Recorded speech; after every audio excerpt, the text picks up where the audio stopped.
He dropped to his knees in the middle of the hallway.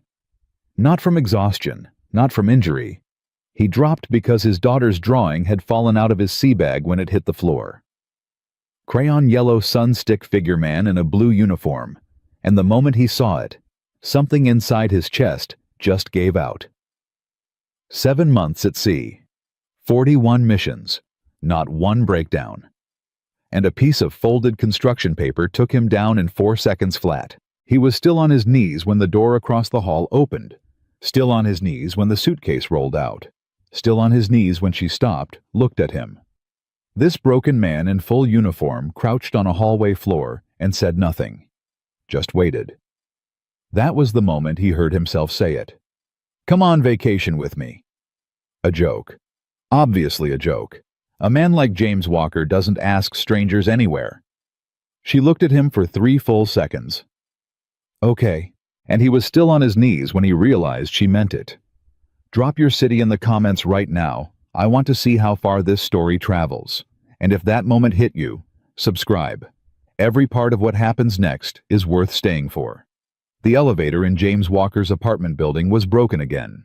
It was always broken the week he came home. He didn't know if that was bad luck or a pattern, but either way, it meant 4 flights of stairs with a sea bag that weighed close to 80 pounds.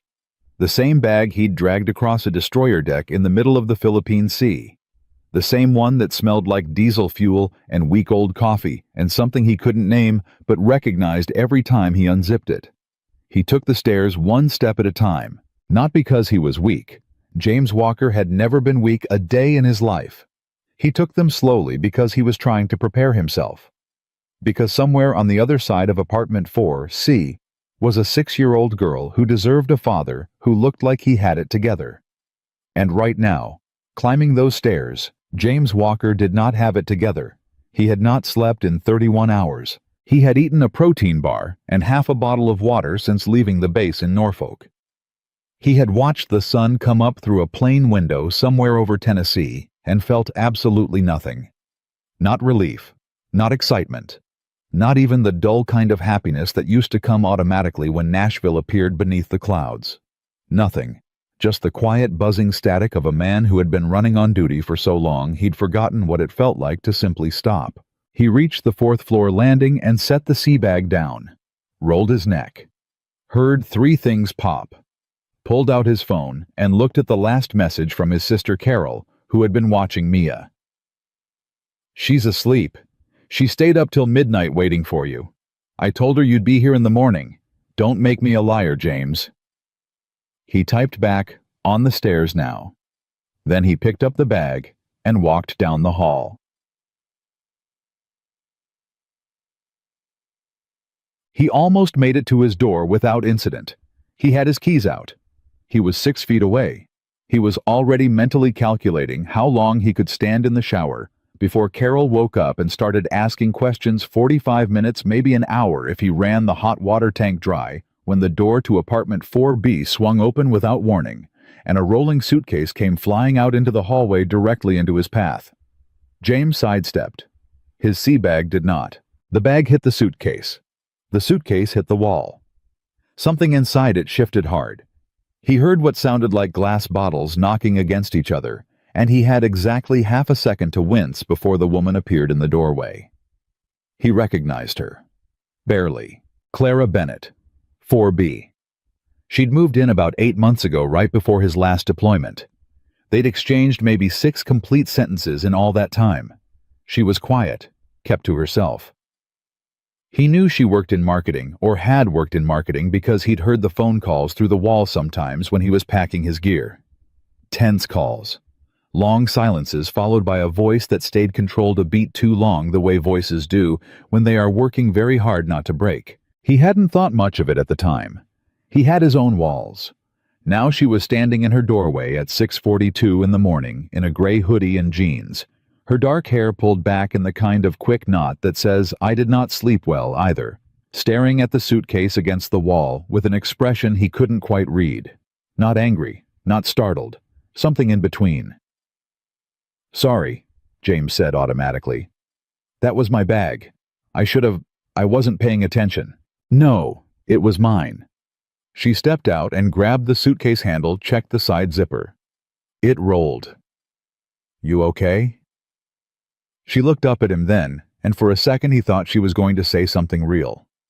The kind of thing people almost say, and then don't.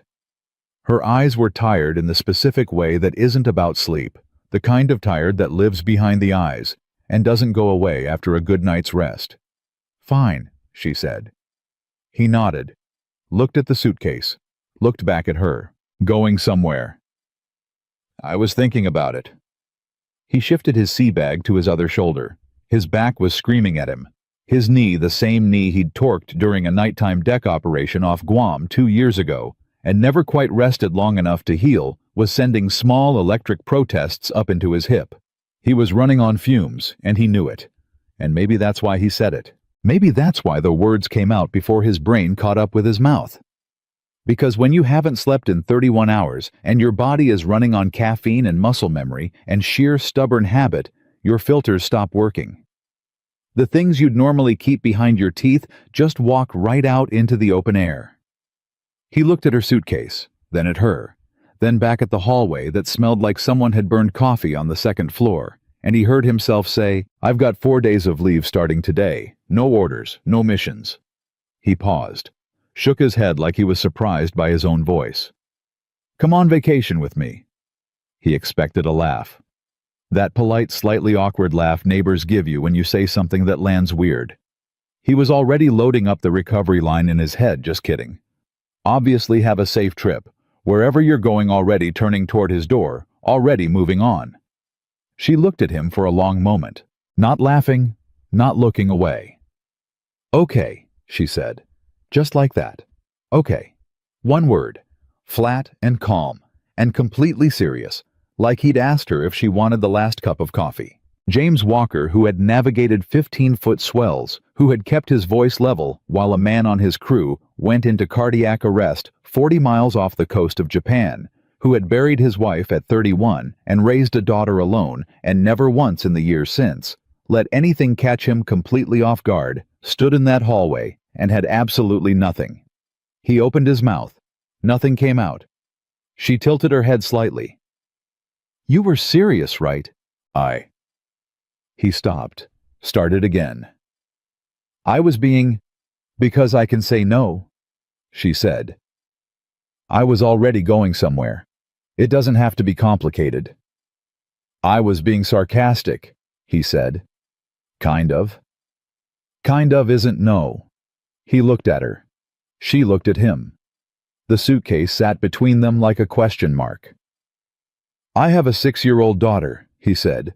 "She's in my apartment right now, asleep on the couch." "Okay." "My sister's with her." "Okay." I wasn't actually, James." She said his name like she'd used it before, even though he couldn't remember the last time she had. "You look like you haven't slept in 2 days. You just got home from wherever they send you, and you accidentally invited a stranger on vacation." She reached down and straightened the suitcase handle. "Worst case, we have coffee somewhere, and you take your daughter to the beach by yourself. Best case..." She stopped, shrugged one shoulder. "I don't know what best case looks like yet. Do you?" He did not. He absolutely did not. Carol was awake when he came through the door. She was sitting at his kitchen table, with a mug of something hot, still in the oversized Alabama sweatshirt she'd been sleeping in. And she looked up at him, the way older sisters look at you when they've been waiting long enough that all the emotion has burned away, and what's left is just expectation. "You're late," she said. 40 minutes. Mia was up at 5. I told her another hour. He set the sea bag down by the door and unzipped his boots. "She's still asleep." "Barely." Carol watched him. "You look terrible." "Thank you." "I mean it. You look like something the Navy dragged in." "The Navy did drag me in. That's the whole deal, Carol." She wrapped both hands around her mug and kept looking at him with that expression, the one that meant she was working up to something. Carol was not a woman who worked up to things quietly. She just sometimes needed a moment to decide how direct she wanted to be. She landed on direct. Donna called me last week, she said. James went still. He was pulling off his second boot, and he just stopped boot in hand and looked at the floor. She wanted to know if you were seeing anyone, Carol said. I'm not. I know. I told her that. She said some of the other wives were talking about you at the family readiness meeting. Carol, I'm just telling you I know what you're telling me. He set the boot down, stood up. And I appreciate it, but I'm not doing this right now. I've been awake since... He looked at his watch. Yesterday. She pressed her lips together. Let it go. For now. There's eggs in the fridge, she said. I wasn't sure if you'd eaten. I'm fine. You always say that. Because it's always close enough to true. He walked to Mia's room. Her room, even though it was technically his office. And she technically slept in the apartment 3 days a week when she wasn't at Carol's during deployments, and pushed the door open 6 inches. She was curled under her comforter, small and impossibly still, the way children get when they're that deep in sleep. Her hair was across her face. One arm was hanging off the side of the pull-out cot. On the nightstand was a drawing she must have made a stick figure man in a blue uniform, and a small girl with a yellow sun over their heads, and underneath it, in 6-year-old handwriting that tilted slightly to the right. Daddy comes home today. 3 exclamation points. He stood there for a long time. Then he pulled the door shut, quietly, went to the bathroom, turned the shower as hot as it would go, and stood under it until the water ran cold. He should have slept. He knew he should have slept. His body was telling him in the specific loud language that only activates after extended sleep deprivation, the slight visual lag, the way conversations had started echoing slightly in his head, the full-body heaviness that sat behind his eyes and in his shoulders like wet concrete. He didn't sleep. He made coffee.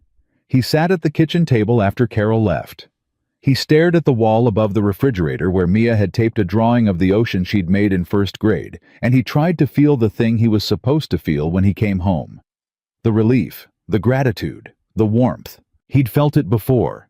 He knew it existed because he could remember the shape of it from when Emma was alive, that specific feeling of a door closing behind you and the world being smaller and safer and all yours for a few hours.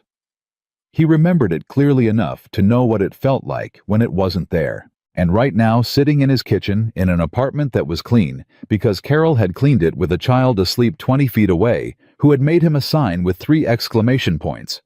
Right now he felt the concrete stillness of a man who was running out of the things that used to keep him moving. His phone buzzed. A text from a number he didn't recognize, and then he realized it wasn't a number he didn't recognize. It was Clara from next door. She must have slipped a note under his door with her number while he was in the shower. The note was on the table. He hadn't opened it. The text said, "If you were serious, I looked up a place. It's 4 hours from here, coast, small town. Quiet. It's available starting tomorrow." He stared at the text for a long time. Then he looked at the drawing above the refrigerator. Then at the hallway where his sea bag was still sitting by the door, still smelling like the Pacific. He typed back, "How far is it from the beach?" Her reply came fast, walking distance. He set the phone down, picked it up again. Typed, "I need to ask my sister first." Sent it before he could think too hard about what it meant that he was asking at all. Mia woke up at 8:17. He heard her before he saw her. The shuffle of small feet, the sound of her pulling the door open, and then her voice still rough with sleep. "Daddy!" She was standing in the doorway in her pajamas, the ones with the stars on them that she'd had since she was 4 and were now about 2 inches too short in the legs, and she was looking at him the way she always looked at him the first morning back. Like she wasn't sure yet if he was real, like she'd been burned by expectations before and was still deciding how much to trust them. He pushed back from the table. "Hey, baby." She crossed the kitchen in 4 steps and climbed into his lap without asking, because she never had to ask, and buried her face against his shoulder, and he held her with both arms and felt something in his chest that he didn't have a word for. Something that wasn't the concrete stillness, and wasn't the warmth he remembered, but was something else. Something smaller and more fragile and more honest. "You smell like the boat," she said into his shoulder. "I showered." Still the boat. Yeah. He pressed his mouth to the top of her head. "I know." She leaned back and looked at him seriously. She had her mother's eyes. Emma's eyes, dark and direct, the kind that looked at you and didn't look away. "Are you going back? In 4 days?" She processed that. He watched her process it. She was 6, but she had been doing this math since she was 4, and she was very good at it now. 4 days is enough time for the beach, she said. He looked at her. "You said you'd take me to the beach," she said. "Before Christmas. You said when you came back." "I know I did." "So—" He was quiet for a moment. "What if I told you someone else was coming with us?" Mia looked at him with Emma's eyes and tilted her head exactly the way Emma used to. "Who?" "Neighbor from next door, Clara." "The quiet one. You know her?" "She gave me a granola bar in the elevator once. It had chocolate chips." Mia considered this. "She's nice." Yeah. A pause. "Does she like the beach?" "I don't know," he said honestly. "I don't know very much about her yet." Mia seemed to find this acceptable. She leaned back against his shoulder again. 4 days, she said, like she was checking the math one more time. 4 days, he confirmed. Outside, the Nashville morning was coming up slow and gray through the kitchen window. His phone buzzed once on the table. He didn't look at it. For exactly this moment, he was still. Not empty. Not numb. Not running on duty and static, and the long, practiced muscle of just keeping going. Just a man sitting at a kitchen table with his daughter's weight in his arms. Just a man who had, without fully meaning to, said yes to something he didn't understand yet. Carol said no 3 times before she said yes. The first no came when James told her he was thinking about taking Mia to the beach for his 4 days of leave. That no was soft, more of a, "Are you sure you're not too exhausted?" than an actual refusal. The second no came when he mentioned Clara. "Who?" Carol set her mug down. "Next door. 4B. The woman you've said maybe 10 words to in 8 months. Closer to 20. James. She's going somewhere anyway. He stopped. Started again. "I don't know. It happened fast." Carol looked at him, the way she had been looking at him since they were kids. Like she was deciding how much rope to give him before she grabbed the other end. "You just got home. You've been at sea for 7 months. You haven't slept. And your first decision is to take a stranger on vacation with your 6-year-old daughter." "She's not a stranger. She's a neighbor." "That's the same thing, James." Carol. "I'm serious. You don't know this woman. Mia doesn't know her. Mia said she's nice. The granola bar thing." Carol stared at him. "The granola bar thing? Chocolate chips. Apparently it left an impression." Carol picked up her mug again, which was what she did when she was trying to decide whether to laugh or scream. She held it with both hands and looked out the window for a long moment. The third no came out quieter than the first 2. "James, I worry about you. You come home empty every time. You push through it alone every time. And I don't want you to grab onto something just because it's the first warm thing in reach." He didn't answer right away, because that was the one that landed. "I know," he finally said. "I know that's what it could be. But," he looked at Mia's drawing on the wall. "But I told Mia about the beach before Christmas. I meant it then. I still mean it." He paused. "And maybe it's okay to not go alone this time." Carol was quiet for a long moment. Then she said, "You call me every night. Mia calls me every night. Deal.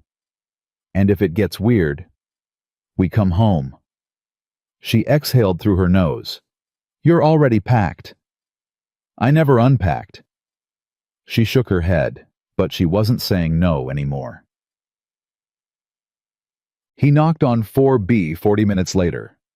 Clara opened the door wearing the same gray hoodie now, with a coffee cup in one hand and her phone in the other. She looked at him like she'd been expecting him, which somehow made it worse. "My sister said okay?" he said. Your sister needed to approve it. She was watching my daughter. It's just there's logistics. Right. Clara stepped back. You want to come in for a minute? He did not particularly want to come in. Coming in felt like a commitment he hadn't fully thought through. But she was already turning back toward the kitchen, and it seemed rude to stand in the doorway, so he came in. Her apartment was the mirror image of his same layout, same windows, same radiator that clanked in February, but it felt like a different country. His had Mia's drawings on the refrigerator and a sea bag by the door, and the specific organized emptiness of a space that's maintained rather than lived in. Hers had bookshelves that were actually full of half-finished canvas on the wall she'd clearly painted herself, and a kitchen table buried under what looked like a controlled collapse of notebooks and folders and sticky notes. She caught him looking at the table. I'm in the middle of something, she said. What kind of something? She hesitated. Just long enough to be noticeable. Work stuff. It doesn't matter. She set her coffee down and picked up her phone, turned the screen toward him. I found this place. It's a rental, small, 2 bedrooms. She looked at him directly when she said that. 2 bedrooms. I wasn't assuming. I know, I'm just saying. Right. It's got a porch that faces the water. The town it's in is small, maybe 4 streets, a diner, a general store. Quiet. She pulled the phone back. Mia would like it. You researched a place that Mia would like. You mentioned her. It seemed relevant. He looked at her for a moment. She was not a nervous person. Most people, when they're about to spend 4 days with someone they barely know, show some version of nerves. They talk too fast, or they avoid eye contact, or they laugh at things that aren't funny. Clara did none of those things.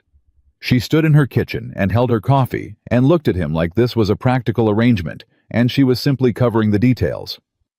Why are you actually doing this? He asked. She didn't flinch. I was going somewhere anyway. You said that. But where? A beat. Nowhere specific. So just away. Yeah. She looked at her coffee. Just away. He understood that. He understood it in the specific way that only people who have spent a long time running from their own stillness understand it. You don't always need a destination. Sometimes the point is just to not be where you are. Okay, he said. Okay, we leave tomorrow morning, 6 a.m. Mia's an early riser anyway. Clara almost smiled. Not quite, but almost. I'll be ready.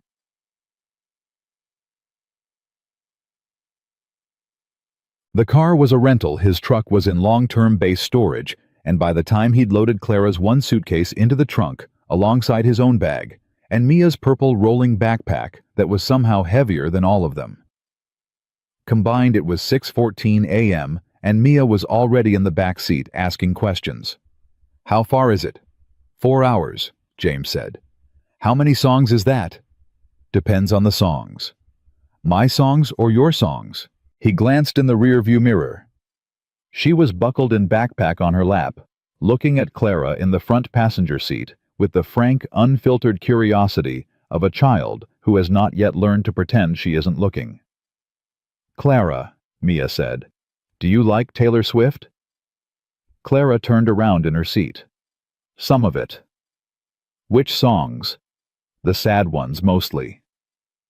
Mia considered this. Daddy only likes the sad ones too. He says the happy ones are too fast. That's not what I said, James said. You said they were hectic. That's different from... What's hectic mean?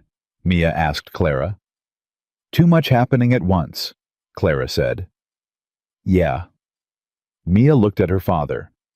That's what you said. James merged onto the interstate and said nothing. Clara looked out the window. He caught the edge of an expression on her face, not quite a smile, not quite amusement, something smaller and quieter than both of those things, like something she was holding carefully to keep it from spilling. They drove in silence for a while after that, a comfortable silence which surprised him. He had expected it to be awkward, 2 adults who didn't know each other, stuck in a car for 4 hours with a 6-year-old mediating, but it wasn't. Mia fell asleep somewhere around mile 40, head tipped against the window, and then it was just the road, and the low sound of the radio, and the early light coming flat and gold across the Tennessee hills. Clara spoke first. "How long have you been in the Navy?" 11 years. Single the whole time. He glanced at her. She was still looking out the window, which made the question feel less pointed than it was. "My wife died 4 years ago," he said. "Before that? No." A beat. "I'm sorry." "Thank you." "What was her name?" Nobody asked that. Most people asked what happened, or they said "I'm so sorry," and then changed the subject to something easier. Nobody asked her name. "Emma," he said. Clara nodded, kept looking at the road ahead. She must have been something to leave a daughter like that. He didn't answer right away. He wasn't sure he could. "Yeah," he finally said. "She was something." They stopped once 2 hours in at a gas station diner that had a hand-painted sign above the door reading, "Breakfast all day, attitude free." Mia ordered pancakes and ate 3/4 of them and then announced she was done. James drank 2 cups of coffee and felt marginally more human. Clara ordered eggs and ate everything on her plate and didn't look at her phone once, which he noticed because it seemed unusual and then felt guilty for noticing. "You always eat like that?" he asked. She looked up. "Like what?" "Like you're paying attention to it." She looked mildly confused. "Isn't that how you're supposed to eat? Most people I know eat and scroll." "I don't have anything I want to look at right now." She said it simply without drama. Then, after a second, "My phone has been bad for me lately." He didn't push, but she kept going anyway slowly like she was testing the words before she committed to them. "I had a job. Good job on paper. Big agency, real clients, the kind of accounts that look impressive when you say them out loud." She moved her fork against the edge of her plate. "And a relationship. Also good on paper. Smart man successful, knew exactly what he wanted." She paused. "Turned out what he wanted was to know where I was every hour of the day and have opinions about who I talked to and how long I took to reply to his messages." James was quiet. "I left the relationship 8 months ago," she said. "Still working on leaving the job." "What's keeping you?" She looked out the diner window. "Fear mostly. The specific kind where you've been told so many times that you're not as capable as you think you are, that you start doing the other person's work for them." He understood that too. Not the same shape, not even close to the same shape, but the core of it, the way a voice you've heard too many times starts sounding like your own. He understood that. "The notebooks," he said. "On your table." She looked at him. "That's the something you're in the middle of. That's not work stuff." She studied him for a moment. "You're more observant than you look." "Navy thing. It's a business plan," she said quietly. "Freelance. My own clients, my own hours. No one to answer to, but myself." She half laughed, and it was the first completely unguarded thing she'd done since he'd known her. "It terrifies me." "Most real things do." She looked at him. He looked at her. Mia across the table was stacking sugar packets into a tower without looking up. They arrived at the cottage at just past noon. It was small, genuinely small. The kind of small that means you will learn very quickly whether you can exist in close quarters with someone with a porch facing the water, and 2 bedrooms with doors that actually closed, and a kitchen that had exactly enough in it to function. It smelled like salt and wood and the specific cold clean of a place that's been empty for a week and is glad to have people again. Mia ran straight through the front room, out the back door, and onto the porch in under 10 seconds. "The ocean is right there," she shouted back at them. "I see that," James called. "Can I go down? When I'm with you." "When will that be?" "Give me 5 minutes." "Daddy?" "Mia." A pause. Then, "Okay, but 5 actual minutes." He set the bags down in the front room. Clara stood a few feet away, looking around the space with a careful expression. He couldn't tell what she was thinking. He was starting to understand that this was a consistent feature of her. She processed things internally before she let them out, which was the opposite of how most people worked, and which he found unexpectedly restful. "You okay?" he asked. "Yeah." She looked at him. "Are you?" The question caught him off guard. Not because it was complicated, because most people didn't ask it like they actually wanted the answer. They asked it as a greeting, a formality, a checkpoint, before moving on to something else. She asked it and then just waited. "I don't know yet," he said honestly. She nodded like that was a perfectly reasonable answer. "Me neither." She picked up her suitcase and carried it to the smaller bedroom. He heard the door close, not loudly, just closed. He stood in the front room for a moment and listened to Mia's feet on the porch boards, and the ocean pushing against the shore, and the specific silence of a house, where for the first time in longer than he could remember, he was not alone, but not performing for anyone either. He went to find his daughter. The afternoon was easy in the way that surprises you. Mia found a shell the size of her fist and carried it everywhere for 3 hours, narrating its significance to anyone who would listen. James walked with her at the edge of the water shoes off the cold Atlantic, pressing up between his toes, and for stretches of 10 and 15 minutes, he didn't think about the deployment, or the next one, or the paperwork on his desk at the base, or the phone call. He still owed his commanding officer. He just walked. Clara came down to the beach mid-afternoon. She didn't announce it. He looked back toward the cottage, and she was just there, sitting on the bottom porch step with a notebook, not writing in it, just holding it, watching the water. He walked Mia up to her. "What you writing?" Mia asked immediately and without preamble. "Nothing yet," Clara said, still thinking. "About what?" "Big things." Mia accepted this with the seriousness it deserved. "I think about big things too sometimes," she said. "Mostly at bedtime." "Me too," Clara said. Mia held out the shell. "You can hold this if you want. It helps." Clara looked at it, looked at Mia. Then she took the shell and held it in both hands and said, "Thank you. That does help." Mia nodded satisfied and ran back toward the water. James watched her go. Then he looked at Clara, who was still holding the shell, and he thought about 11 years of missions and 4 years of grief, and one morning in a hallway with a sea bag and a rolling suitcase. And he thought about how the strangest things sometimes line up at the strangest times, and how you never see them coming until you're already in the middle of them. "She likes you," he said. Clara looked up. "I like her. She doesn't warm up to people fast. Takes after me." "Is that your way of saying you're warming up too?" He didn't answer. He sat down on the step beside her and looked at the water where Mia was jumping the shallow waves with both feet and laughing so loud it carried all the way back to them on the wind. Clara didn't push for an answer. She just handed him the shell, and somehow sitting there on that step, with the ocean in front of them and a 6-year-old's laughter in the air, that was enough. That night, after Mia was asleep, James sat on the porch with a beer he barely drank and listened to the water. He heard Clara come out behind him. She sat in the other chair without asking, and without making it a thing, and for a long time neither of them spoke.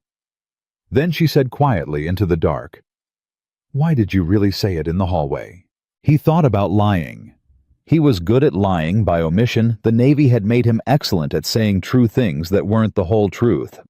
But he was tired, and the water was loud, and there was something about the specific dark of a place you've never been that makes honesty easier than it has any right to be. "Because I was on my knees in a hallway over a piece of paper my daughter drew," he said. "And I looked up and there was a person, a real person, not a colleague, not a superior, not someone waiting on a report, just a person." He paused. "And I panicked." "You panic by inviting strangers on vacation." "Apparently." She was quiet for a moment. Then, "That's either the most honest thing anyone's ever said to me, or the strangest." "Probably both." She leaned her head back in the chair and looked up at whatever stars were out. "For what it's worth," she said, "I said okay because I was standing in that hallway, deciding whether to go right or go left, and I'd been making that decision for 8 months, without actually making it. And then this man on his knees in a uniform with a crayon drawing asked me the most absurd question anyone's asked me in years. She exhaled slowly. And it just cut through everything. He turned to look at her. She was still looking up at the sky. Sometimes the absurd thing is the only honest thing left, she said. He looked back at the water, drank the last cold inch of his beer. Yeah, he said. I think that's right. The waves kept coming. The dark stayed quiet. And somewhere inside the cottage, Mia was asleep with her enormous shell on the nightstand, keeping the big thoughts away until morning. The second morning was easier than the first. That was the thing about places you'd never been. They didn't carry the weight of everything you'd done wrong in them yet. James woke up before 5 out of habit muscle memory. 11 years of the Navy telling his body that stillness after 0500 was a luxury he hadn't earned. He lay in the dark for a few minutes listening. No engine hum, no crew, no radio cutting through the wall. Just the ocean doing what it always did.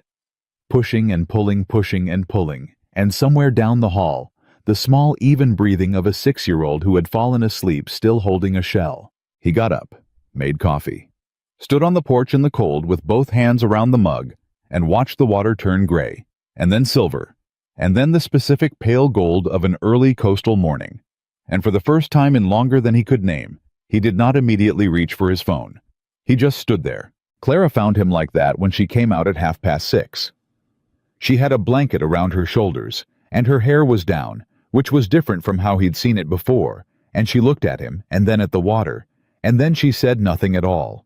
She just stood beside him and looked at the same thing he was looking at. He handed her his mug without thinking about it. She took it without making it a moment. They stood like that until Mia's voice came through the screen door, "Daddy, the ocean is still there," and the morning officially began. Those hours were good. Genuinely good, the kind of good that feels almost suspicious when you're not used to it.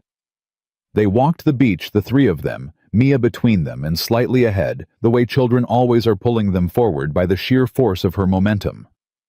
She found 2 more shells, a piece of sea glass the color of a swimming pool, and what she was convinced was a shark tooth, but was almost certainly a broken muscle. James let her keep it anyway. Clara helped her wrap it in a piece of paper towel so it wouldn't get lost. It was a small thing, but he noticed it.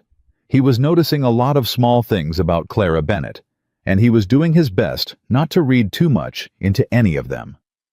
The call from his commanding officer came at 11:30. He stepped off the porch and walked down toward the waterline to take it, which was automatic private call, private space, even when the space was a beach with nobody on it. Lieutenant Commander Harris was not a man who called during leave unless something had moved. "Walker, you good?" "Yes, sir." "Good. Listen, nothing's changed on your end. You've got your 4 days. I just need you to know there's a situation developing in the Pacific. Nothing that affects your unit yet, but we're watching it. Be ready to cut, leave short, if the order comes." "Understood." "How's the kid?" "She found what she thinks is a shark tooth." Harris laughed the short practical laugh of a man who also had children and knew exactly what that meant. "Good for her. Enjoy it, Walker. That's an order." "Yes, sir." He hung up and stood at the waterline for a moment. The water came up to his feet and he didn't step back. Cold, sharp, real. Be ready to cut, leave short. He was always ready. That was the problem. He was so ready to leave at any moment that he had stopped fully arriving anywhere. He walked back up to where Clara was sitting on the sand, watching Mia draw letters in the wet sand with a stick. "Everything okay?" Clara asked. She read him fast, he was starting to realize. She didn't do it with any performance, didn't lean forward or make her voice softer, or do any of the things people did when they were performing concern. She just looked at him and asked. "Routine check-in," he said. "They might need to cut leave short." "How short?" "Don't know yet. Could be nothing." She nodded, turned back to watch Mia. Then after a moment, "Does that happen a lot?" "Often enough that I stopped counting." "What's that like for her?" He sat down in the sand beside her. "She handles it better than I do," he said. "Kids are adaptable, or she's adaptable. I don't know if that's a good thing or just a thing. You feel guilty about it. It wasn't a question. Every day, he said. Every single day. Mia had written her name in the sand and was now adding a star next to it. She held the stick with her whole fist, the way she'd held crayons when she was 3 and hadn't broken the habit. Emma would have been better at this, he said. He didn't plan it. It just came out. The balance of it, being gone and being home. She had this ability to make things feel continuous. Like even when something was hard, it was part of something larger. She'd have made it make sense to Mia in a way I can't. Clara was quiet. I tell her the truth, he continued. That's all I've got. Daddy has to go do his job. Daddy is coming back.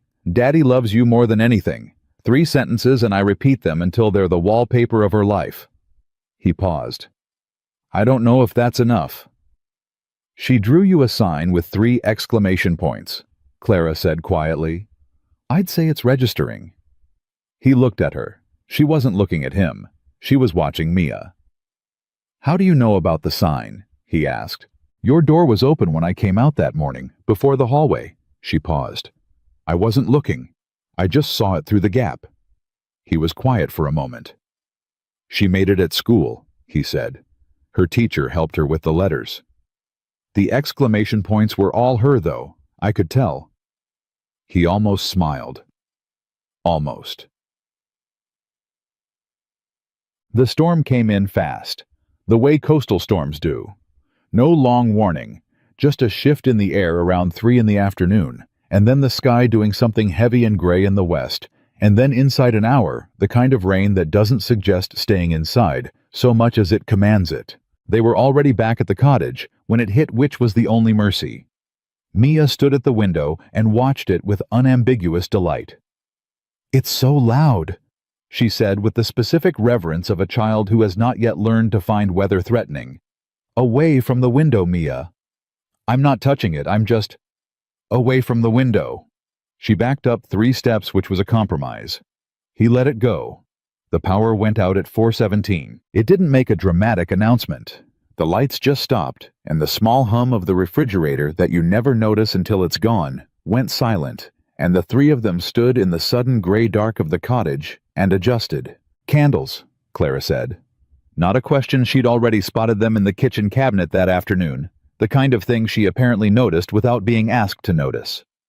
She found them by feel, more than sight, found the matches beside them, and within 5 minutes had 4 candles going on the kitchen table and 2 more on the counter. Mia immediately wanted to help. You can hold the matchbox, Clara told her. Mia held the matchbox with both hands and the gravity of someone carrying a torch. I'm helping, she announced. You are, Clara confirmed. James watched them from across the kitchen and felt something move through him that he didn't immediately have a name for. Mia's tablet still had battery. That was how they made it to 7 o'clock, a cartoon James had seen 40 times popcorn made on the gas stove, because the gas still worked the 3 of them on the couch, under the blankets Clara had brought from the bedrooms. Mia between them. The storm making noise outside like it had an opinion about everything. When Mia fell asleep mid-episode, James carried her to her room and tucked her in and stood in the doorway for a moment looking at her.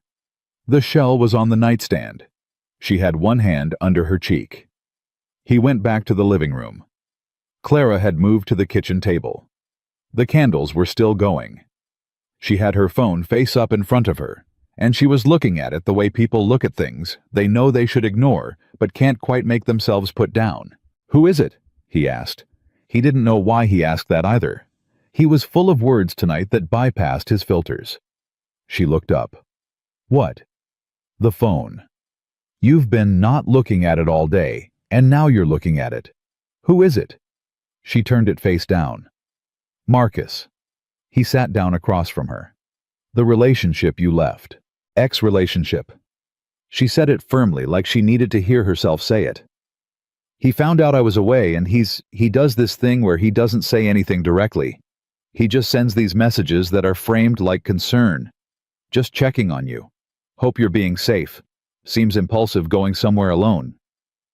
She said the last one with a flatness that told him she was quoting it nearly verbatim.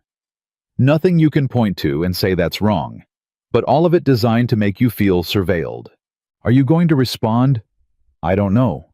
Don't, he said. She looked at him. I know that's easy for me to say, he said. But I've watched people hold on to that kind of thing, the thread back to something that already ended, because cutting it feels like falling. And mostly, they just delay the fall. She was quiet for a long moment. Then she turned the phone over, looked at the message one more time, and turned it face down again. 8 months, she said. I left 8 months ago, and he's still... She stopped. Started differently. When you're in it, you tell yourself it's complicated. You tell yourself he's not a bad person. He just has a complicated way of loving. And then you get out of it, and you get 6 months of distance and you realize...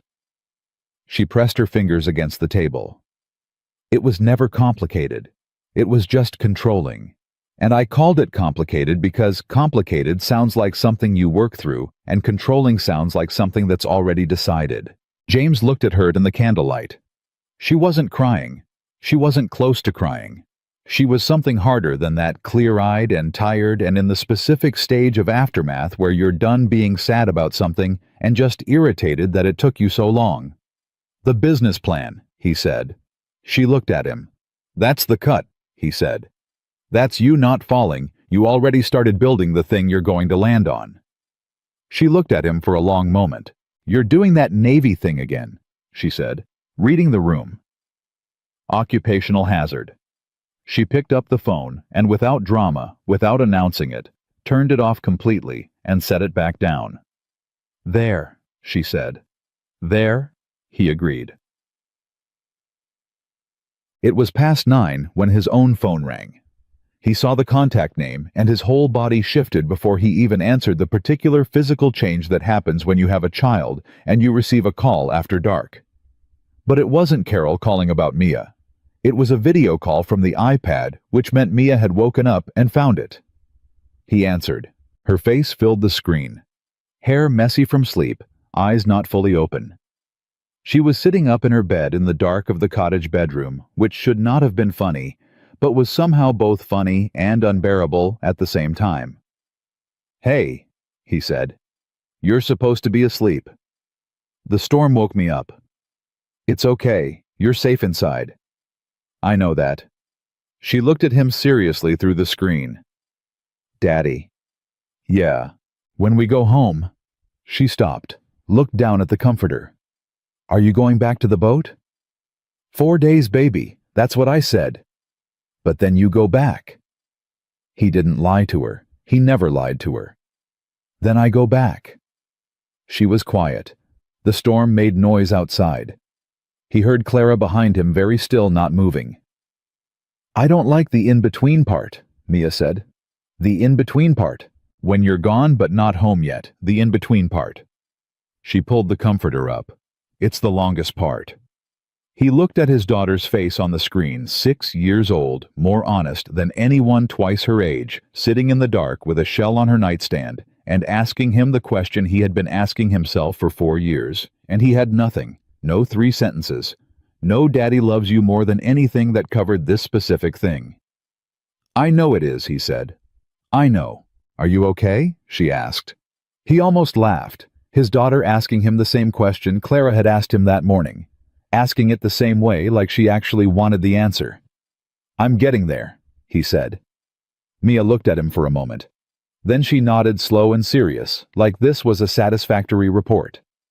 Okay, she said. Good night, Daddy. Good night, baby. Shell's on the nightstand. I know, it helped. She reached out and ended the call. He sat with the dark phone in his hands. Clara didn't say anything. She didn't offer a reflection or a comfort or a pivot. She just sat there in the candlelight and let the moment be what it was, and that specific quality of hers, the ability to not fill silence with something unnecessary, was the thing that made him say what he said next. He didn't plan it. He didn't weigh it. He looked at the table and said, I don't know how to stop being alone. Not I've been lonely, not it's been hard.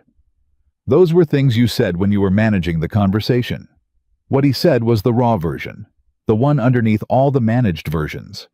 Clara didn't move. I know how to function alone, he said. "I've been doing it for 4 years and I'm good at it. I know how to run the apartment and pay the bills and pack Mia's lunches on a Tuesday at 5 a.m. before a flight to God knows where. I'm competent at alone." He stopped. "But I don't know how to stop being it. I don't know what the—" He shook his head. "I don't know what the next part looks like." The candle on the table between them had burned down until the flame was low and close to the wax. Clara looked at it. Then she looked at him. She didn't give him an answer because there wasn't one to give, and she was smart enough to know that. What she did was reach across the table and set her hand flat on the table close to his. Not on his hand, not touching. Just there, an inch away, available without being presumptuous. He looked at her hand. Then he turned his own palm up on the table. She moved her hand the last inch. Outside, the storm pushed against the windows. The candle flame bent sideways and held. The ocean was doing what it always did, pushing and pulling, pushing and pulling. And inside the dark cottage, two people who had both spent a very long time being alone sat at a kitchen table and held on to each other with the careful, deliberate honesty of people who have been burned before and are not pretending otherwise. Neither of them spoke. For once, the silence was not empty. It was full of everything they were both still learning how to say. He didn't sleep well, not because of the storm that had quieted somewhere around midnight, pulling back the way storms do when they've made their point. Not because of the cottage, which was quiet in the specific way that small coastal places get, when the wind drops and the only sound left is the water finding the shore over and over in the dark. He didn't sleep because of his own hand, the way he'd turned his palm up on that table, the way she'd moved that last inch. He lay in the dark of the bedroom ceiling and went over it the way he went over mission decisions, not with regret exactly, but with the careful attention of a man who understands that small choices have long consequences. Turning your palm up on a table at 11 o'clock at night in a candlelit cottage during a storm is not a small choice. It looks like one. It feels like one in the moment. But James Walker had been alive long enough and alone long enough to know that the small choices were almost always the ones that changed everything. He got up at 5 again, made coffee again, stood on the porch again. The ocean looked the same as it always did. He found that comforting. Clara came out at 6:15, same blanket around her shoulders. She looked at him and he looked at her, and neither of them said anything about last night, which was itself a kind of conversation. The one that says, "I'm not running from it, but I'm also not going to make it into something it hasn't decided to be yet." She took the mug he offered. They watched the water. "You okay?" she asked. "Getting there," he said. She almost smiled. He'd said the same thing to Mia last night. She'd heard it. "Me too," she said. But Mia woke up at 7 in a decisive mood. She wanted to go into town. She had decided this before she was fully dressed, announcing it from the hallway in her pajama top and yesterday's jeans, one sock on and one sock in her hand. "The diner," she said. "I want the pancakes again." "We had pancakes 2 days ago," James said. "And they were good," Mia said with the unassailable logic of a 6-year-old. So, Clara looked at him over Mia's head. He looked back at her. It was the kind of look that passes between two people who are not yet a unit, but are beginning to move like one quick wordless carrying more than it appears to on the surface. "Pancakes," he said. Mia pulled on her second sock in triumph. The town was 4 streets like Clara had said, and the diner was on the corner of the main one, a place called Patty's that had been there since 1987, according to the sign above the door, and smelled like butter and coffee, and the particular warmth of a place that has fed a lot of people through a lot of mornings. They took a booth by the window. Mia sat beside Clara without being asked, to which James noticed and filed away without commenting on. A woman named Deb took their order. She was in her 60s, efficient, had the pen behind the ear and the coffee pot in hand before they'd finished deciding. She looked at the three of them with the easy, non-invasive interest of someone who has watched a lot of people come through her diner and has learned to read them quickly. "Vacation?" she asked. "Few days," James said. "Nice family." she said, already writing, already moving. None of them corrected her. Mia looked at James. James looked at Clara. Clara looked at her coffee cup and did the thing she did where she was working something out internally before she let it show on her face. Then Mia said very simply, "She thought we were a family." "She did," James said. "Are we?" The question landed on the table like a third cup of coffee, unexpected present, requiring attention. James opened his mouth. Clara got there first gently. "We're friends on a trip," she said. "That's a good thing to be." Mia considered this. "Friends can be like family, though," she said. "They can," Clara agreed. "My friend Josie is like family. We share lunches." "That's very serious," Clara said. "It is," Mia confirmed. And then she was done with it, moving on to arranging the sugar packets into a different configuration than last time, and the moment passed, or appeared to pass, leaving something behind in the air that neither James nor Clara reached for yet. The photograph happened by accident.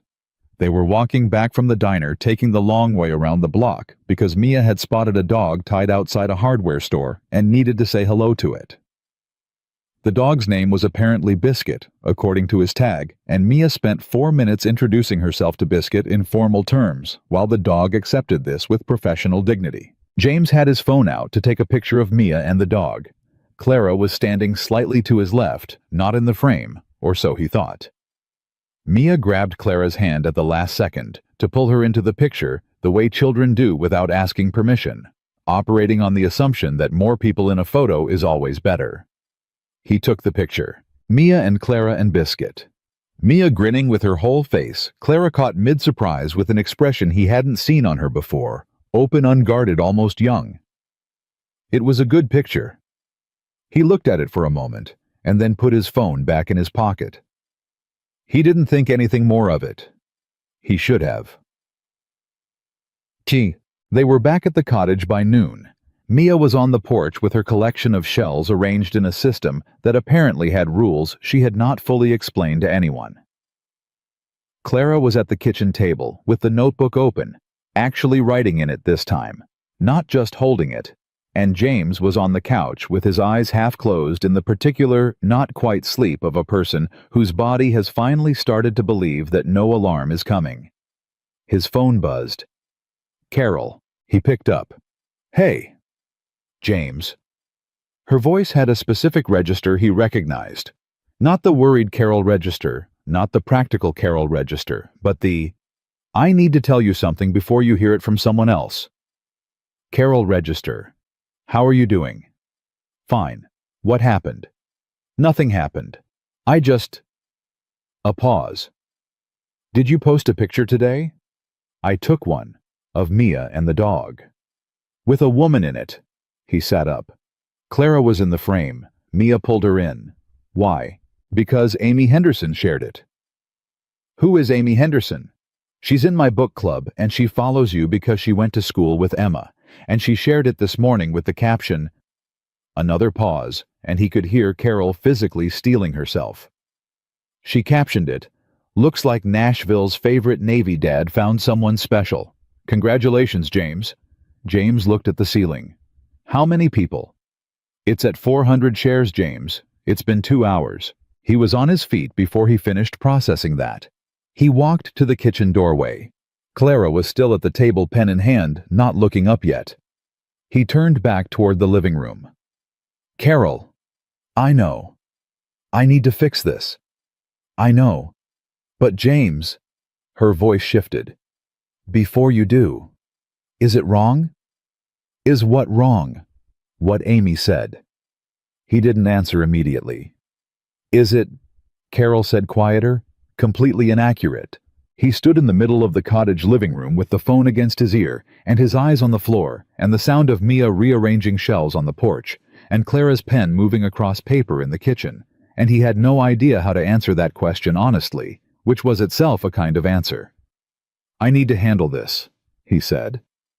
"Okay," Carol said. "Handle it." A beat. "But James, you are allowed to have something. You know that, right?" He hung up, stood there for a moment. Then he walked into the kitchen. Clara looked up from the notebook. He held his phone out and showed her the screenshot Carol had texted him. She read it. He watched her read it, watched the slight tension that moved through her face. Not shock, more like someone pressing on a bruise they'd forgotten was there. "Congratulations," she said flatly. "I'm going to post a correction." "Don't." He looked at her. "Don't post a correction," she said. "That makes it a bigger story. It'll get more traction as a correction than as a congratulations." She set her pen down. "I know how this works. I was in marketing for 8 years. If you engage, it grows. If you ignore it, it dies in 48 hours. People think I know what people think." She looked at him steadily. "Does it matter? Does it matter what people think? No. Does the thing they think matter? Does it bother you that they think it?" He sat down in the chair across from her, the chair where he'd sat last night with the candle between them. He looked at the table. "No," he said. And then, because he was done, not saying true things, that's the problem. Clara was very still. "It should feel like a misunderstanding," he said. "A stranger looks at a picture and draws a wrong conclusion, and the normal response is, 'That's wrong, let me clear it up.' That's the normal response." He looked at his hands. "But it doesn't feel wrong. It just feels fast." Clara picked up her pen, put it down again, picked it up again. "James, I know. We've known each other. I know. 4 days isn't—" "I know, Clara." She stopped. He looked up at her. "I'm not saying it's something it isn't," he said. I know what 4 days is and what it isn't. I'm just telling you that when Carol asked me if it was inaccurate, I couldn't say yes as fast as I should have been able to. And you deserve to know that because you've been straight with me about everything, and the least I can do is be straight back." She looked at him for a long time. Outside, Mia had apparently finished her shell system and was now singing something to herself that he couldn't make out through the window, one of those half-invented songs children make up when they think nobody's listening. "My ex," Clara said slowly, "used to say things like that he was just being honest, that he was just telling me how he felt." She held up a hand before he could speak. "I'm not comparing you to him. I'm telling you why my first instinct when someone says something like that is to check the exits." "That's fair," he said. "But—" She looked at him. "You turned your palm up last night." "I did." "That was your move." "That was my move," he agreed. "So I moved my hand." "You did. And I don't do things like that without—" She stopped, exhaled. "I don't do things like that by accident, or out of pity, or because a storm was happening and I got sentimental." She looked at him directly the way she always did. No sideways, no hedging.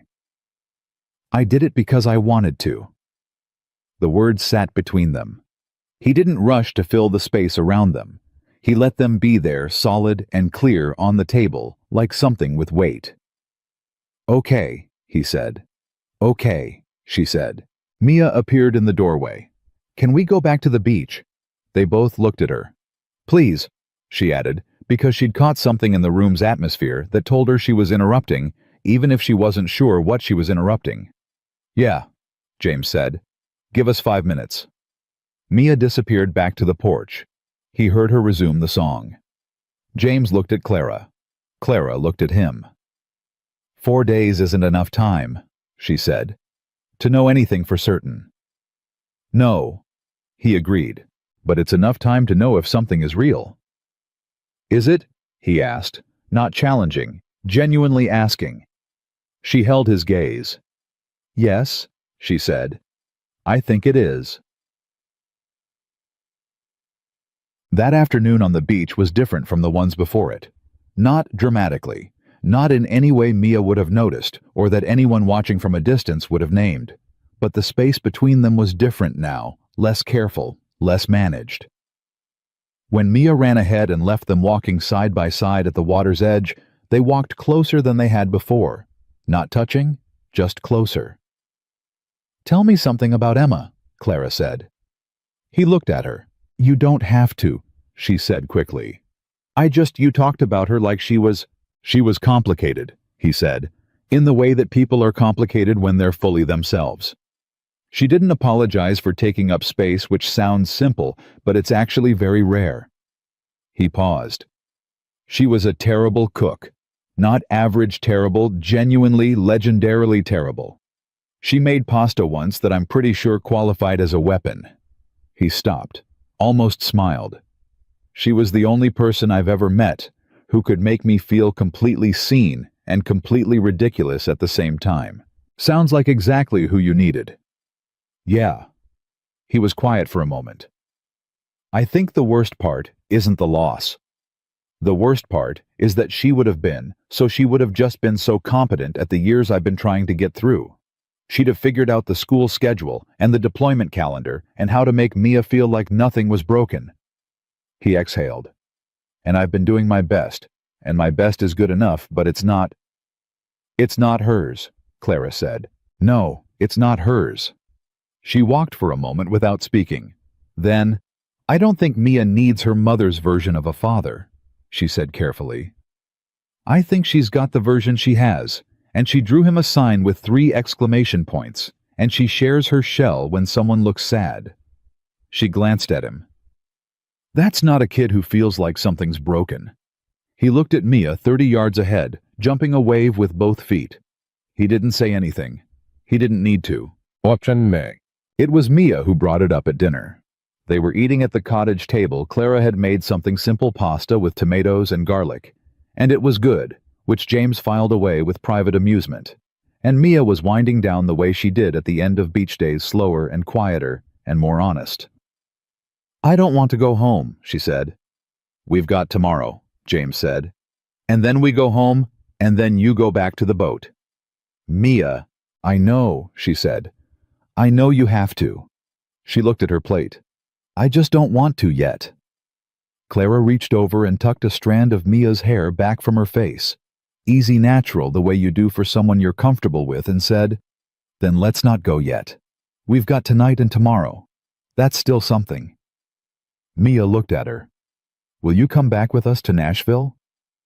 Clara looked at James. He looked back at her. I live next door, remember? Clara said to Mia.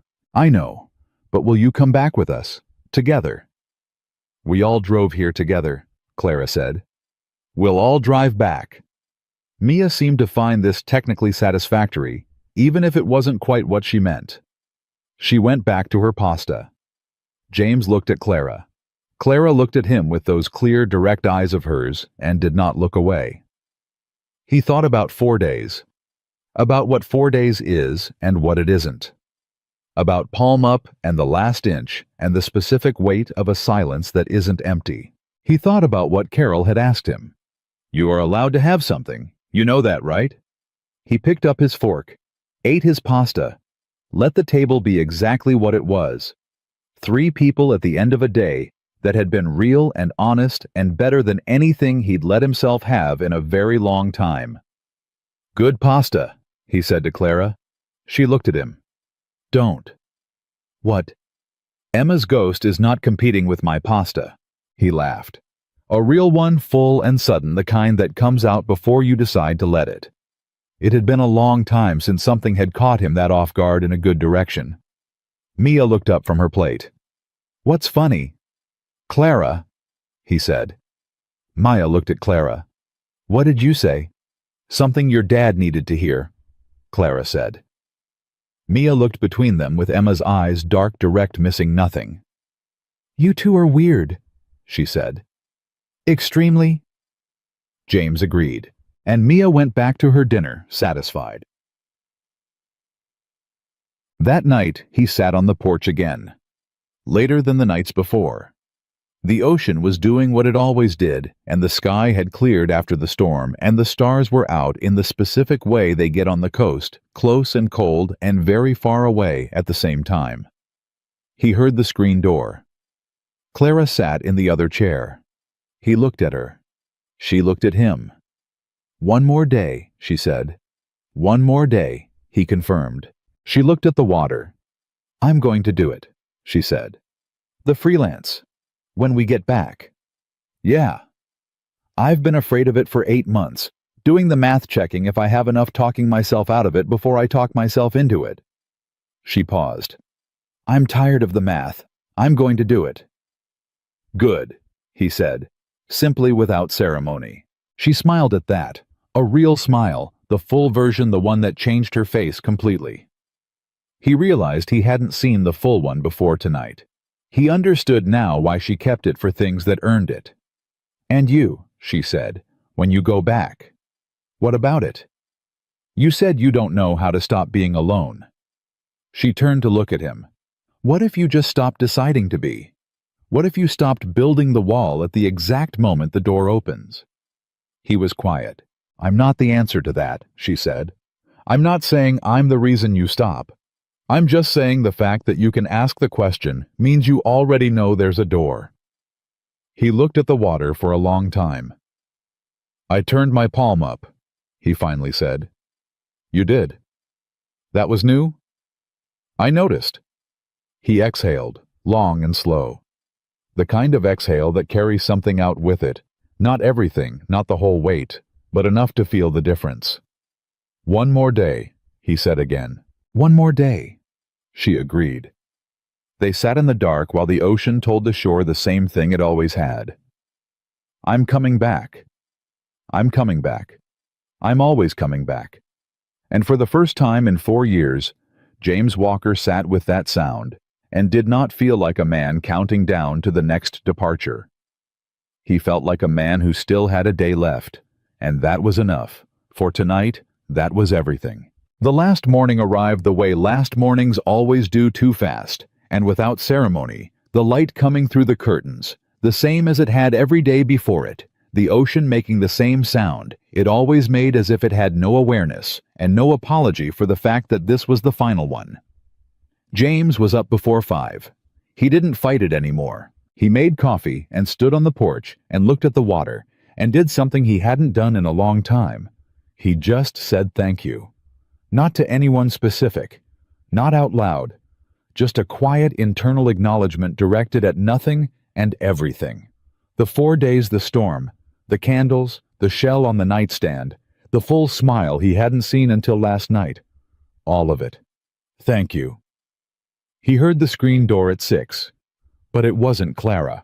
Mia came out in her pajamas, the star ones, with the 2 short legs, and she was carrying her shell with both hands the way she carried important things. She stood beside him at the porch railing and looked at the ocean and said nothing for almost a full minute, which for Mia was an extraordinary exercise in restraint. Then she said, "Do you think the ocean is the same ocean everywhere?" He looked down at her. "What do you mean? Like the ocean by the boat you're on? Is it the same ocean as this one?" He thought about it. "Connected," he said. "Same water eventually." She looked at her shell.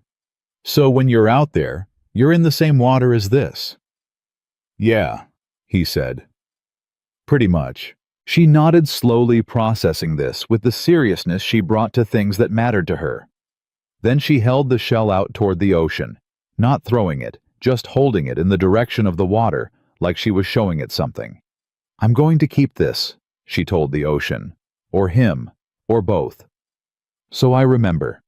He put his hand on top of her head. She leaned into it. Clara came out 20 minutes later and found them still standing there, father and daughter at the railing, the shell between Mia's hands. She looked at the two of them and didn't say anything. She went back inside and started making breakfast, and he could hear her moving around the kitchen, and that sound, ordinary domestic, completely unremarkable, did something to his chest that he didn't try to name. They packed slowly. Not because there was a lot to pack. 4 days in a small cottage doesn't generate much, and Mia traveled light by necessity, which was another thing she'd adapted to without being asked to.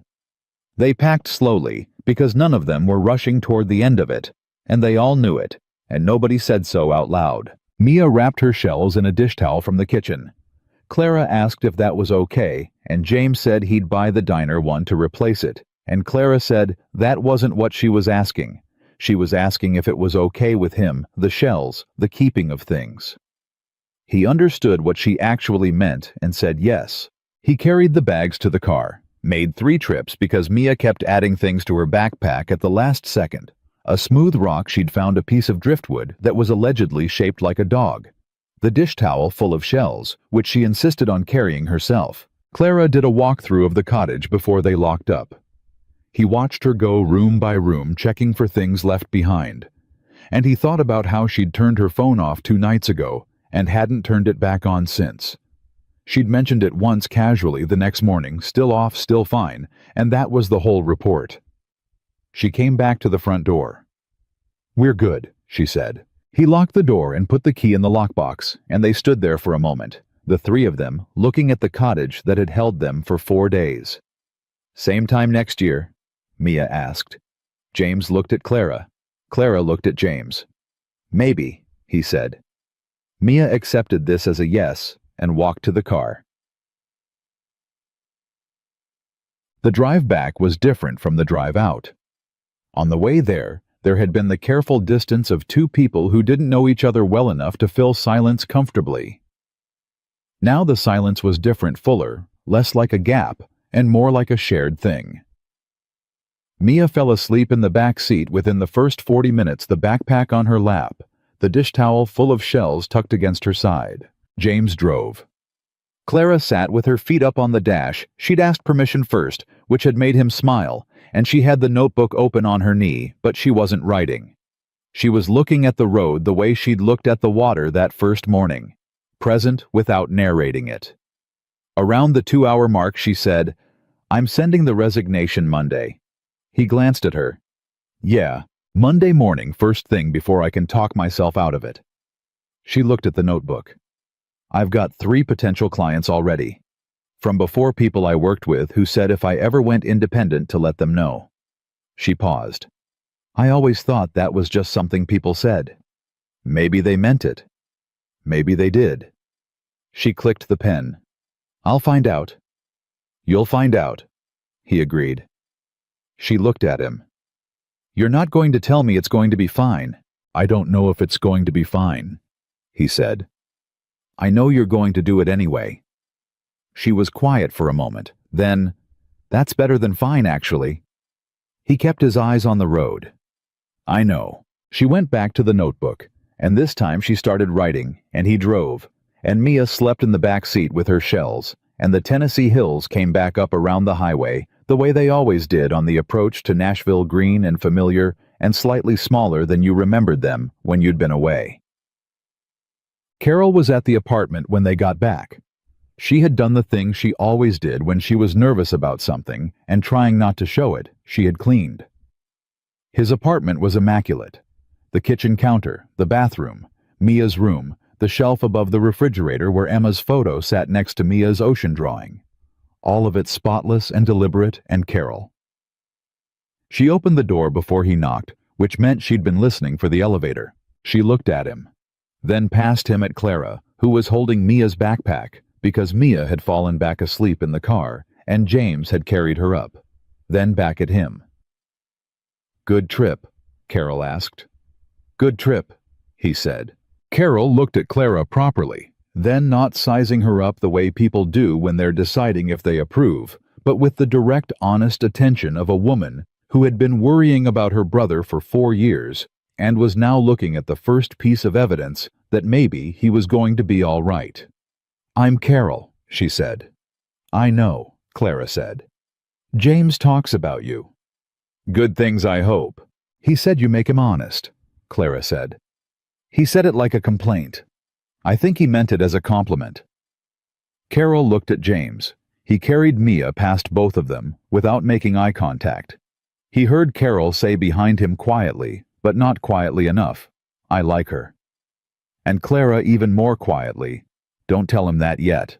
He put Mia in her bed and pulled the comforter up and set the shell on the nightstand and stood in the doorway for a moment, looking at her the way he always did, making sure she was real, making sure she was safe, making sure the thing he loved most in the world had made it back intact.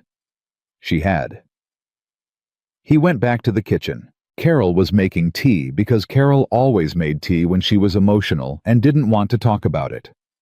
Clara was sitting at the table in the chair where he'd sat that first morning, staring at the wall, and she looked comfortable there in a way that did something to him, some specific rearrangement he couldn't fully describe. "I'll get out of your way," Carol said, setting 3 mugs on the counter with practiced efficiency. "I just wanted to see you got back safe." "You could stay," James said. "I have a husband, James, and a daughter who has a soccer game tomorrow that I've already rescheduled twice." She picked up her keys, looked at him with the full force of 11 years of being his big sister and the last 4 years of watching him run himself into the ground. "You look different," she said. "It's been 4 days. I know how long it's been." She kissed him on the cheek. "Different," she said again. Like that settled it. She nodded at Clara. "It was good to meet you." "You too," Clara said.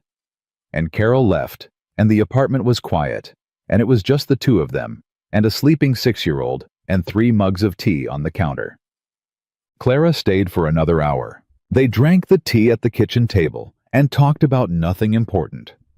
She asked about the neighborhood. He told her about the coffee place on the corner that was better than it looked, and the Thai restaurant 2 blocks over that Mia was convinced served the best noodles in Tennessee.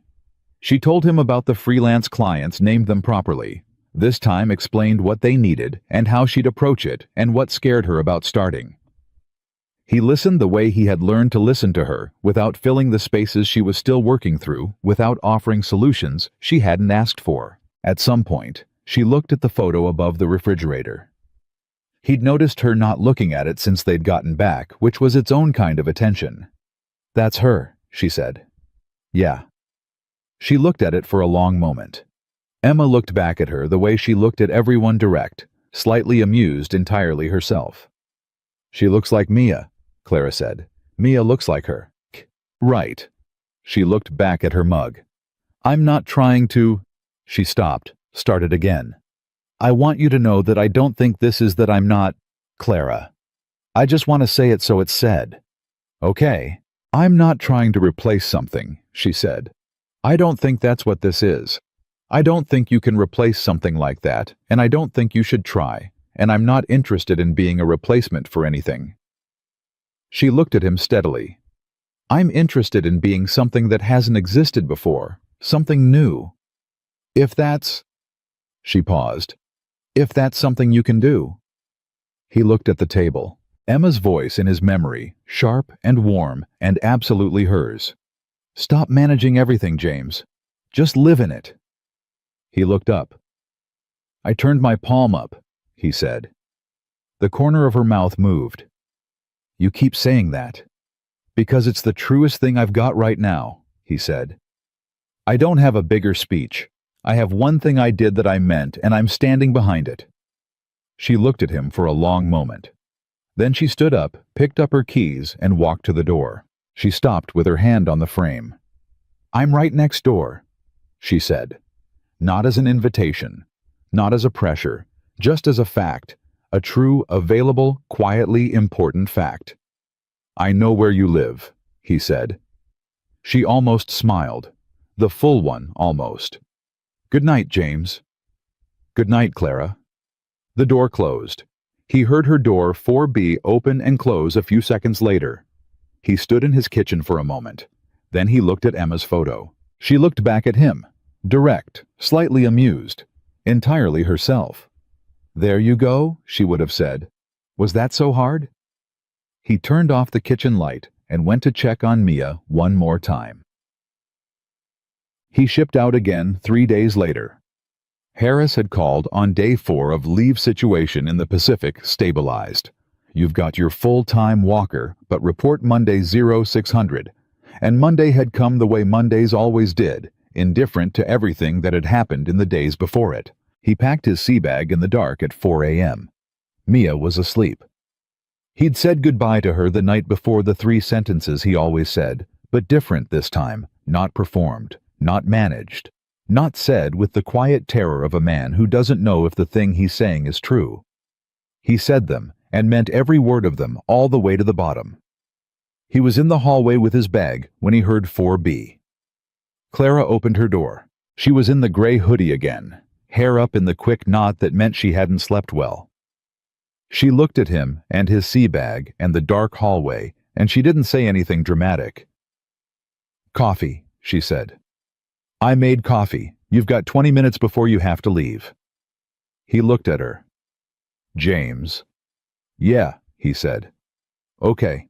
He left his bag in the hall and went inside and drank the best cup of coffee he'd had in years, standing in her kitchen in his uniform at 4 in the morning while she sat on the counter, and they talked about nothing important.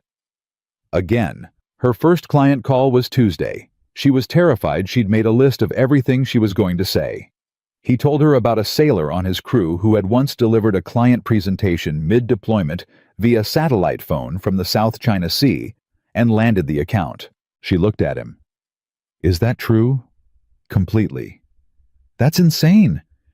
"That's the Navy." She smiled at that, the full one. He was beginning to understand it was reserved for things that caught her off guard in a good direction, the same way his laugh was. Something they had in common that they hadn't known about 4 days ago. At 4:20, he picked up his bag. She walked him to the hallway the way she'd done this from the beginning. No ceremony, no performance, just present. "Hey," she said. He looked at her. "Come back," she said. Simply, without making it more than it was. The same way she'd said okay in this same hallway 10 days ago, flat and calm and completely serious. He looked at her for a moment. "That's the plan," he said, and he went. 7 months later, James Walker drove back to the same cottage. Different season. The light was lower and cooler, the beach emptier than it had been in summer. The town pulled slightly into itself, the way small coastal towns do in the off-season, quieter and more honest. He had Mia in the back seat. Her backpack was improbably heavy again. She'd brought the shell. Clara was already there when they pulled up. She had driven ahead, arrived the night before, gotten the keys. He'd told her she didn't have to. She'd told him she wanted to get the place ready, which was practical enough to be true, and thoughtful enough to be something more than practical. She came out the front door when she heard the car. Mia was unbuckled before the engine was off. She hit the porch steps at full speed, and Clara caught her without bracing for it. The way you catch someone you've been catching for a while, without thinking, without breaking your footing. James got out slowly, watched his daughter's arms around Clara's neck, and Clara's hand spread flat across Mia's back, holding her securely, and he felt the thing he had been feeling for 7 months accumulate into something he finally had a word for. Home. Not the cottage, not Nashville, not any address or any building. These two people. This specific configuration of arms and laughter, and a child talking too fast about everything that had happened since she'd last seen Clara 3 weeks ago, and a woman listening the way she always listened fully without performing it. Clara looked up over Mia's shoulder and found him standing by the car. She looked at him the way she had that first morning on the porch, direct, clear, without hedging anything. He picked up the bags, walked up the porch steps. Mia had already run inside to check if the shell collection she'd arranged on the windowsill last time was still there. It was. Clara had made sure of it, and her voice was coming back through the screen door, full of the specific joy of a child discovering that the things she cared about have been kept safe in her absence. James stopped at the top step. Clara was right there, close enough that he could see the tiredness in her eyes. That was the good kind. Now the tired of someone who has been working hard at something that is entirely her own.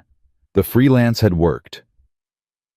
3 clients in the first month, 5 by the third, a full roster by the time the leaves changed. She had told him about it in the long calls they'd figured out how to make work across time zones and satellite delays, and the particular technical indignity of a ship's communication system. She had sent him voice memos when the calls wouldn't connect. He had listened to them in his bunk at 2 in the morning, with his eyes open in the dark, her voice in his ear talking about a client who wanted a campaign around the word resilience, and how she kept wanting to tell him he was using the word wrong. He had laughed out loud in his bunk at 2 in the morning. His bunkmate had told him to keep it down. He had not kept it down.